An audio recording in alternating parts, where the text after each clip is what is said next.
Assalamualaikum warahmatullahi wabarakatuh.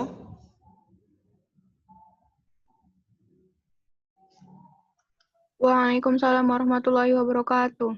Oke ya, jadi pada kesempatan pagi hari ini kita akan memulai materi yang ketiga, yaitu adalah TPS kuantitatif yang ketujuh ya. Nah, TPS kuantitatif yang ketujuh itu membahas mengenai aritmatika sosial. Oke, kita share slide-nya. Saya share slide-nya supaya kalian nampak.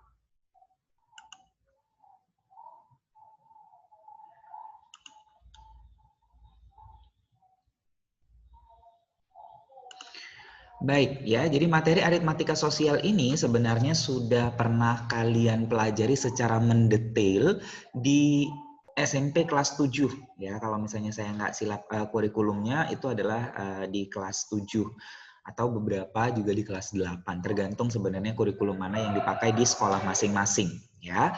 Nah, kalau misalkan aritmatika sosial berarti nanti pembelajaran kita cukup banyak tujuannya karena aritmatika sosial itu meliputi banyak topik. Yang pertama adalah kalian mampu menyelesaikan masalah yang berkaitan dengan untung rugi. Nah, kalau misalkan di TPS kuantitatif ini sering sekali muncul. Biasanya dalam bentuk persen, persentase untung atau persentase rugi. Lalu kemudian yang kedua adalah kalian juga mampu menyelesaikan masalah yang berkaitan dengan diskon atau kalau bahasa Indonesianya adalah rabat. Lalu kemudian yang ketiga, kalau misalnya kalian membeli barang, maka kalian bisa menentukan bruto, tara, dan neto. Lalu yang terakhir yaitu adalah kalau misalnya kalian dalam dunia perekonomian, kalian tahu menentukan bunga bank atau besarnya pajak.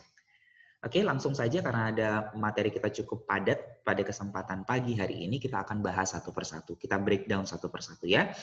Untuk yang pertama yaitu adalah pembahasan mengenai untung rugi. Oke, jadi kapan seorang pengusaha atau pedagang itu mengalami untung atau rugi? Berarti untung itu terjadi pada saat harga beli atau modal lebih kecil daripada harga jual atau pendapatan dia. Jadi pendapatan dia itu jauh lebih besar dibandingkan dengan modalnya. Nah, itu berarti dia, si pedagang tersebut akan memperoleh keuntungan. Kalau sama, berarti imbas. Tapi kalau modalnya lebih besar, maka nanti yang jadinya adalah kerugian. Oke, nah berarti di sini besar keuntungan itu berarti harga jual dikurangi dengan harga beli. Ingat selalu yang besar kurang yang kecil, gitu ya. Nah, kalau kerugian karena yang besarnya adalah harga belinya, berarti kerugian itu adalah harga beli dikurangi dengan harga jual. Bagaimana dengan persentasenya? Kalau persentase untung itu adalah untung per harga beli. Jadi di sini adalah untung tadi kan J kurang B, jual kurang beli, per beli kali 100%. Lalu kalau persentase rugi berarti nanti jadinya adalah rugi per harga beli kali 100%. Jadi yang mesti diingat adalah pada perumusan persentase, selalu persentase untung dan persentase rugi itu diambil dari harga belinya. Jadi pernya itu selalu adalah harga beli. Gitu. Tapi walaupun seperti itu, nanti untuk perhitungan persentase untung dan persentase rugi kita langsung saja pakai cara cepat ya nak. Kita pakai konsep dari perbandingan. Gimana itu? Nah, kita tes untuk soalnya. Jadi langsung ke soal berkaitan dengan untung dan rugi. Oke, di sini. Berarti nanti jadinya adalah kalau misalkan saya bilang akibat hujan yang turun terus-menerus, banyak durian dagangan Pak Asep yang membusuk. Diperoleh total penjualan. Nah, berarti total penjualannya adalah 18 juta. Lalu kemudian tetapi ternyata dengan penjualan itu Pak Asep mengalami kerugian. Kerugian dia adalah 10% gitu ya. Nah, yang ditanyakan adalah berapakah total harga beli durian Pak Asep? Ya kan? Kalau misalkan tadi kita pakai rumus biasa itu adalah kalau kita pakai rumus biasa tadi persentase rugi itu sama dengan kerugiannya. Kalau kerugian berarti harga beli kurang harga jual per harga beli dikali dengan 100%. Itu ya. Nah, berarti persentase, berarti 10%. Harga belinya, itu yang ditanya. Lalu kemudian dijualnya adalah 18 juta. Oke, lalu kemudian per harga beli dikali sama 100%. Habiskan yang mana bisa dihabiskan, persentasenya habis gitu ya. Lalu kemudian yang mana lagi? Berarti 01 di kiri dan 01 di kanan. Lalu kemudian di sini adalah 1 kali B berarti B sama dengan 10 kali B berarti 10B dikurang 18 juta kali 10 berarti 180 juta gitu ya. Nah, baru kita pindahkan. Kalau dipindahkan berarti jadinya adalah 10 dikurangkan dengan 1 berarti jadinya 9B itu nilainya adalah 180 juta. Oke, berarti harga belinya itu adalah 20 juta gitu ya. Oke, makanya dia mengalami kerugian. Kenapa? Karena dibelinya modalnya dia 20 juta. Tapi ternyata karena banyak yang busuk, jadi bisa terjual cuma 18 juta. Nah, ini kan kalau misalkan perhitungannya adalah pakai rumus tadi yang saya paparkan di depan. Tapi ini juga bisa dipergunakan dengan konsep cara cepatnya. Cara cepatnya gimana? Cara cepatnya yaitu adalah tulis dulu beli, lalu kemudian rugi, karena dia mengalami kerugian ya. Lalu kemudian di sini adalah jual. Jadi belinya itu selalu 100%. Karena modal kan, modal dia 100%. Lalu kemudian ternyata dia mengalami kerugian 10%. Jual. Nah, berarti kalau misalkan mengalami kerugian kan pasti mengurangi nilai pembelian gitu ya. Kenapa? Karena jualnya lebih kecil. Berarti jadi ini dikurang. Berarti tinggal berapa? 90%.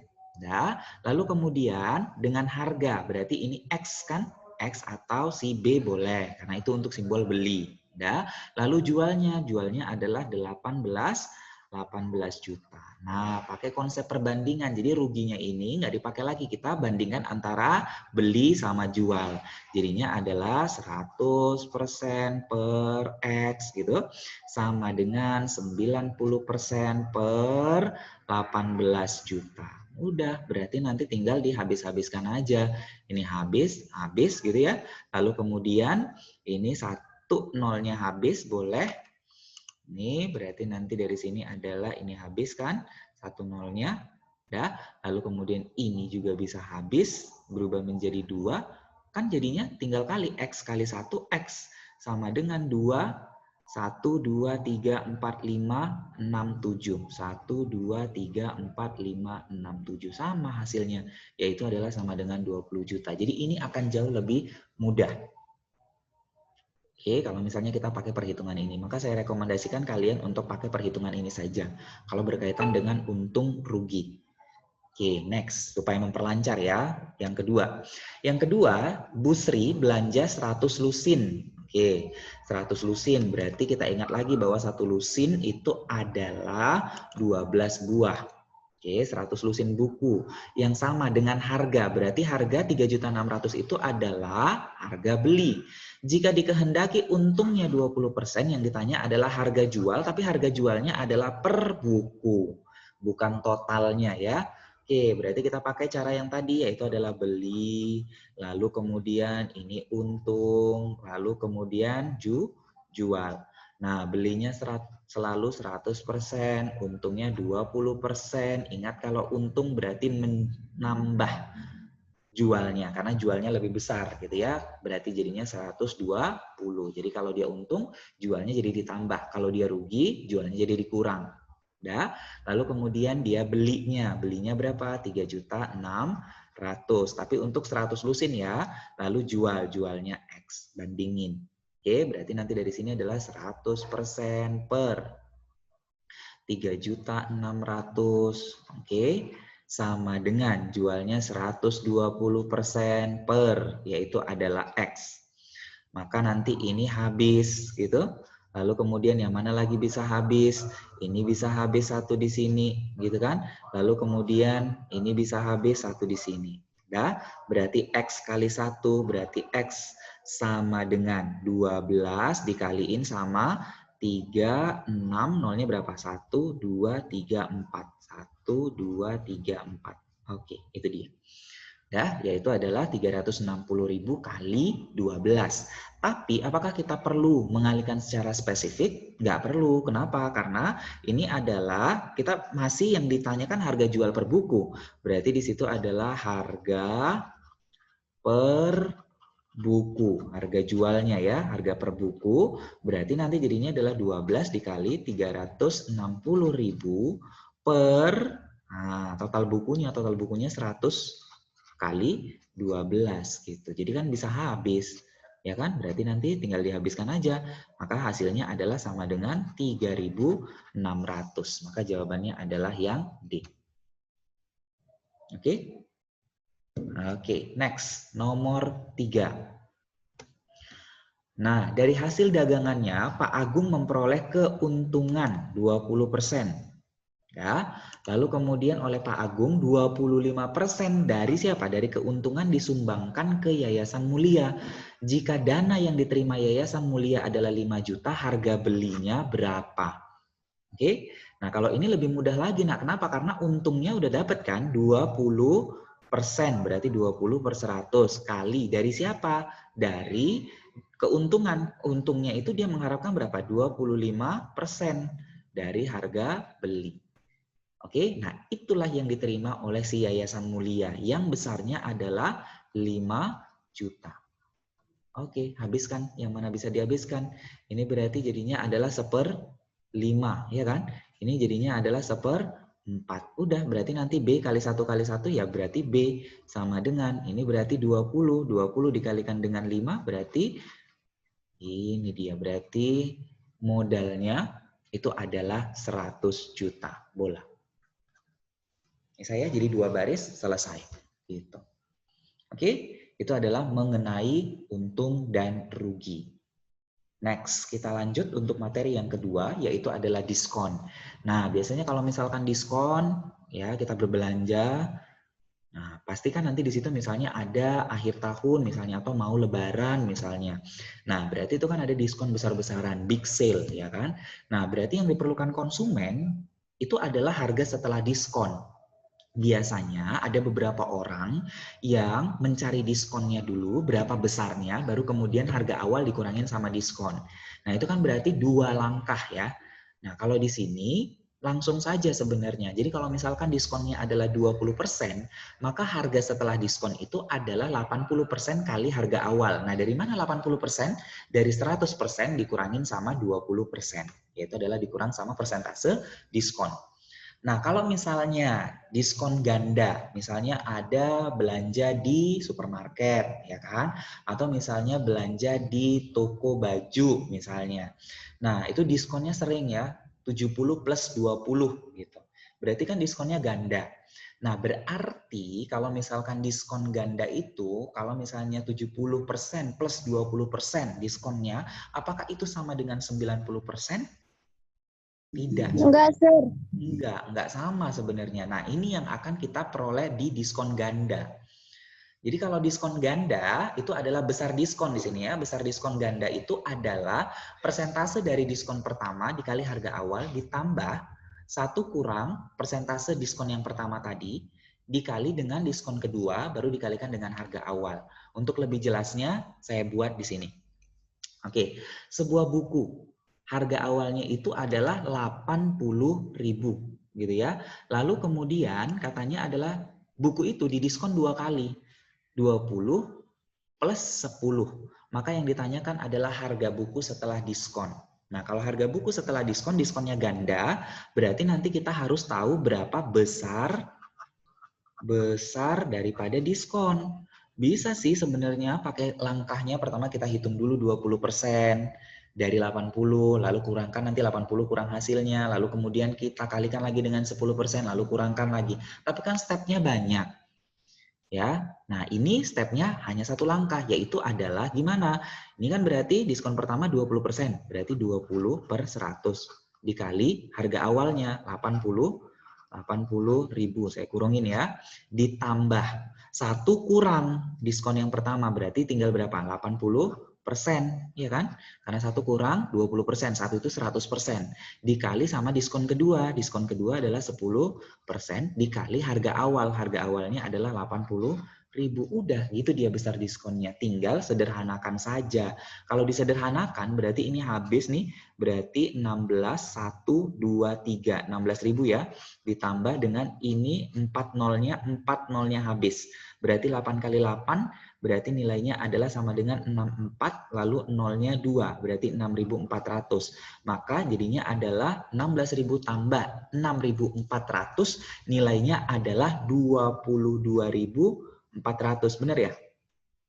Oke, itu besar diskon. Nah, berarti harga setelah diskon. Udah tinggal dikurangin aja. Berarti harga setelah diskonnya adalah 80.000 dikurangin sama 22.400. Berarti 400 di belakang. Berarti jadinya adalah intinya ini harus 600 di belakang gitu ya. Berarti 600 cuma satu. D. Gitu. Yaitu adalah ternyata 57.600. Selesai. Gitu. Itu kalau misalnya kita diskon ganda. Nah, untuk yang nomor 5-nya ini yang saya bilang tadi. Nah, ini kan teknik marketing sebenarnya. Seakan-akan bahwa diskonnya itu gede, tapi sebenarnya nggak sebesar itu kok. Contoh gini ya, sepasang sepatu harga awalnya itu adalah 300.000. Udah, sepatu tersebut didiskon 2 kali, yaitu adalah 40% sama 10%. Nah, yang ditanyakan adalah jika diskonnya tunggal, berapakah persen diskonnya? Oke. Nah, berarti nanti jadinya adalah ya udah berarti kita cari besar diskonnya kan? Berarti nanti di sini adalah besar diskon kayak tadi. Berarti nilainya adalah sama dengan 40% dikali harganya 300.000 ditambah kurangin berarti 60% dikali 10% dikali harganya 300.000. Oke, kita cari deh. Habis berarti 4 kali 3 12, 1 2 3 4. Berarti 120.000 ditambah ini 4 nolnya habis, 4 nolnya habis. Berarti jadinya 18, 1 2 3. 18.000. 120 tambah 18.000 berarti nilainya adalah sama dengan ya 138.000. Nah, yang ditanya adalah besar diskon, berarti persentase diskon. Nah, persentase diskon berarti ya inilah diskonnya berapa? 138.000 dibandingkan dengan siapa? Harga awal. Harga awalnya itu adalah 300.000 karena dia mau dijadikan ke persen, maka selalu kalikan dengan 100%. Dah, berarti habiskan yang mana bisa dihabiskan? Ini yang habis. Ini habis ya. Oke, berarti nanti jadinya adalah 138 dibagi sama 3. Dapat berapa? 4. 6. Oke, itu dia. Berarti jawabannya adalah 46%. Jadi sebenarnya diskon 40% plus 10% itu cuma 46%. Nggak sampai 50%. Itu. Jadi kalau misalnya 70% plus 10% itu juga nggak sampai 90%. Oke, itu dia teknik marketingnya yang harus kalian pahami ya. Oke, lanjut ke yang berikutnya, yaitu adalah bruto tara neto. Nah, kalau misalkan bruto tara neto, bruto berat kotor, tara berat tempat. Jadi tergantung tempatnya, bisa karung, bisa kaleng, ya kan, bisa plastik, itu dia. Lalu kemudian neto. Neto itu berarti berat bersih, berat bendanya, bisa beras dia, bisa minyak atau yang lain, bisa susu, ya kan. Nah, berarti kan dari sini kita bisa ambil kesimpulan adalah bruto itu pasti selalu lebih besar dibandingkan dengan tara dan neto. Oke, jadi siapa yang paling kecil? Yang paling kecil pasti tara dong.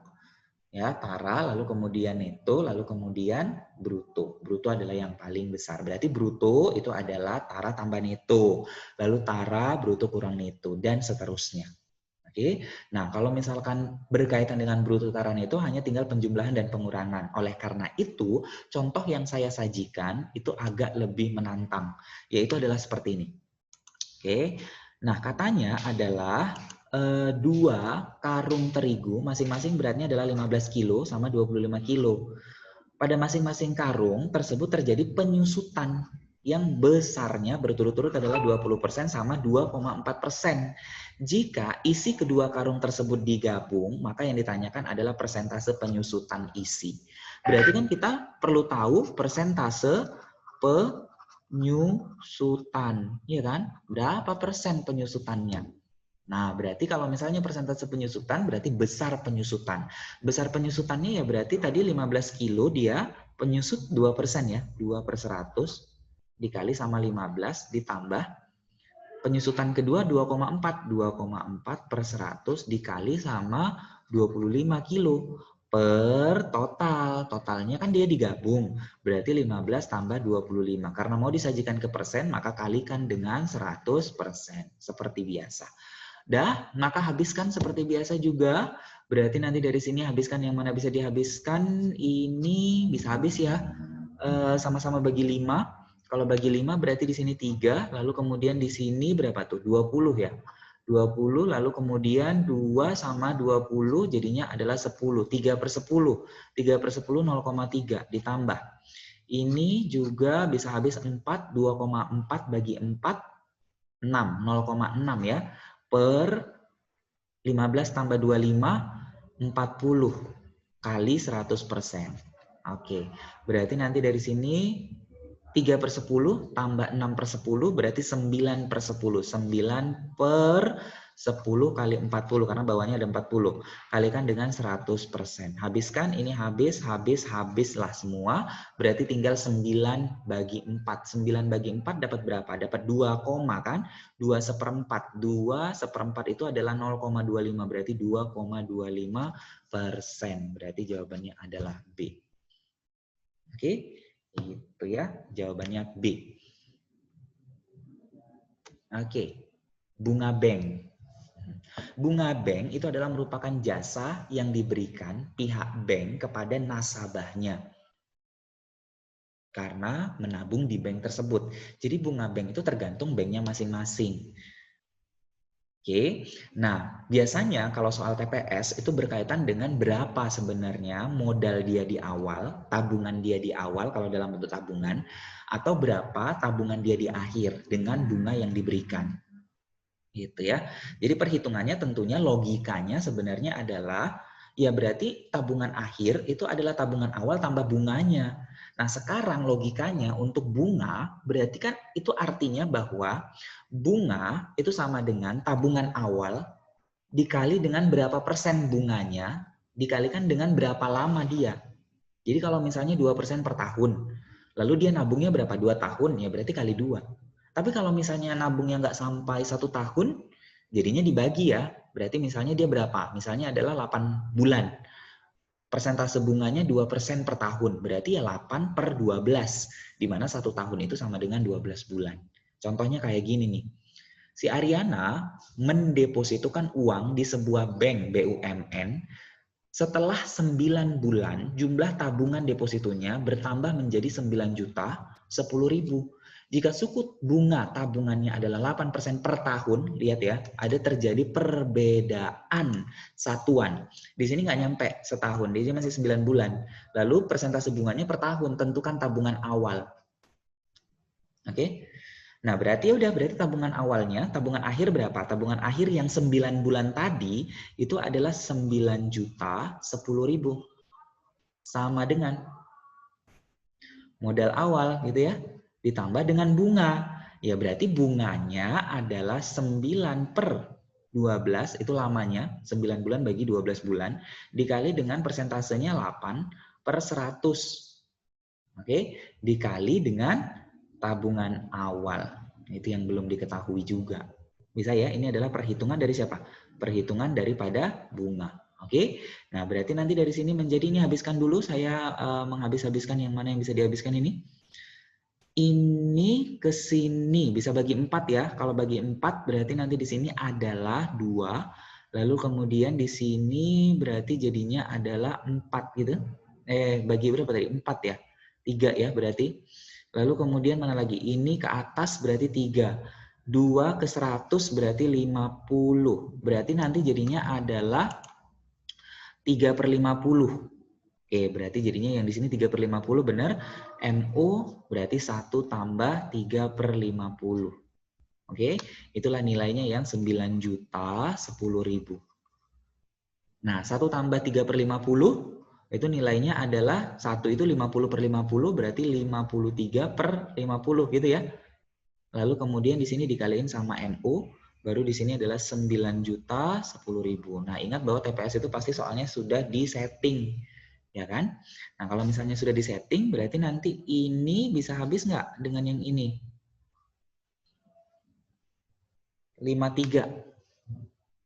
901, coba 53, yang pasti 7 ya. 17. Kalau 17 berarti nanti di sini berapa? 1, 2, 3, 5, 3, 7. Lalu kemudian 35. Berarti hasilnya adalah 109. Pas ya? Berarti di sini adalah 17 nih. 17 kali 5. Nah, itulah dia modal awal. Tabungan awal dia. 17 kali 5, 8 ya. Oke, berarti 8.500.000. Itu dia. Berarti si Ariana menabung pada saat pertama kali itu sebesar 8.500.000. Bisa ada pertanyaan? Tidak, Sir. Tidak ya? Bisa ya? Oke, next terakhir. Ini adalah pajak. Nah, bedanya pajak sama bunga, kalau dilihat dari sudut pandang konsumen, berarti kalau bunga itu berarti akan menambah modal akhir, sedangkan kalau misalnya pajak itu akan mengurangi. Contohnya adalah pajak penghasilan. Nah, kalau pajak penghasilan, penghasilannya misalnya 10 juta, karena dia kena pajak, yang diterimanya kan jadi nggak 10 juta, berkurang. Tapi kalau dia nabung 10 juta, maka yang diterimanya lebih besar daripada 10 juta karena ada bunga. Gitu ya. Oke, jadi pajak itu mengurangi, kalau misalkan bunga menambah. Itu saja sih bedanya. Jadi kalau perumusannya ya tetap bahwa modal akhir itu sama dengan modal awal kurang pajak. Jadi jangan ingat rumusnya tapi pahami gitu ya, pajak itu apa sebenarnya atau misalnya bunga bank itu apa. Oke. Nah, dari sini kita buat contohnya ya. Jadi P itu adalah besar pajak. Nah, berarti harga satu eksemplar buku matematik itu adalah 40.000. Terjual 7.500 eksemplar. Honorarium pengarang 10% dan pajak pengarang 15%. Yang ditanyakan adalah berapakah besar dari honorarium si pengarang. Jadi honorarium bersih berarti sudah dikurangin sama si pajaknya. Oke, kita buat berarti nanti dari sini adalah yang perlu kita cari apa? Total ya, total penjualan dulu. Berarti nanti di sini adalah penjualan total. Total penjualan. Ya udah, berarti nanti tinggal dikali aja kan. 7.500 dikali sama 40.000. Oke? 75 kali 4, 75 kali 2, 150. Kali 2 lagi berarti karena kali 4 berarti 300. 300 1 2 3 4 5 6. 300 juta ya. Oke, itu total penjualan dia. Total penjualan dia itu adalah 300 juta. Lalu kemudian honor, ini honor kotor masih ya, karena belum dikurangin pajak, itu adalah 10%. 10% dari 300 juta berapa, nak? Ya, berapa nih? 100, berapa? 3 juta, 30 juta. Tuh, 2, 3, 4, 5, 6, 7. 30 juta ya? Iya, biasanya Yes, Sir. lebih. Oke. 30 juta honornya harusnya, tapi kena pajak. Berarti, nah bisa kita langsung honor bersih kayak perhitungan diskon tadi, yaitu adalah 100 dikurangin dengan 15%. Karena kan konsep pajak itu sama dengan konsep diskon, dia mengurangi kan gitu ya. Berarti dari sini adalah bisa juga kita hitung pajaknya. Misalnya kita mau tahu berapa sih sebenarnya pajaknya, boleh. Berarti nanti pajaknya itu adalah 15% dari 30 juta. Berapa nih pajaknya? Habis 45 kan? Berarti 1, 2, 3, 4, 5. 4.500.000 ya. Pajaknya 4.500.000. Berarti honor bersihnya, honor bersih yang diterima itu adalah 30 juta dikurangin sama 4.500.000. Berapa? 25.500, Sir. 25.500. Iya, jadi lebih enak kalau misalnya kita ngitung uang ya. Oke, jadi jawabannya adalah jadi penghasilan si pengarang tersebut adalah 25.500.000. Good, itu dia. Dah? Paham kira-kira perhitungan aritmatika sosial? Bisa ya? Oke. Habis, jadi itu saja pada kesempatan kali ini. Jangan lupa untuk menyelesaikan psikologinya. Bedanya, kalau yang kemarin saya cuma buka aksesnya 2 kali dalam waktu 15 menit. Kalau sekarang sudah saya buka aksesnya 5 kali. Jadi kalian bisa akses 5 kali, sampai dengan 5 kali, sampai dengan nilai sempurna. Lalu lamanya sudah saya tambah, jadi 30 menit. Dengan jumlah soal yang sama. Oke, jadi jangan sampai nggak mengerjakan gitu ya. Nanti kalian akan capek, jadi lebih bagus dicicil. Kalau misalnya masih ada paket datanya, pergunakanlah untuk membuka psikologi dan kemudian menjawab. Karena kalau TPS itu mudah kok. Jadi dia lebih kepada logika berpikir. Ya. Oke, itu saja. Kalau begitu saya akhiri. Wabillahi taufiq wal hidayah. Assalamualaikum warahmatullahi wabarakatuh. Waalaikumsalam warahmatullahi wabarakatuh. Oke, thank you all. Yes.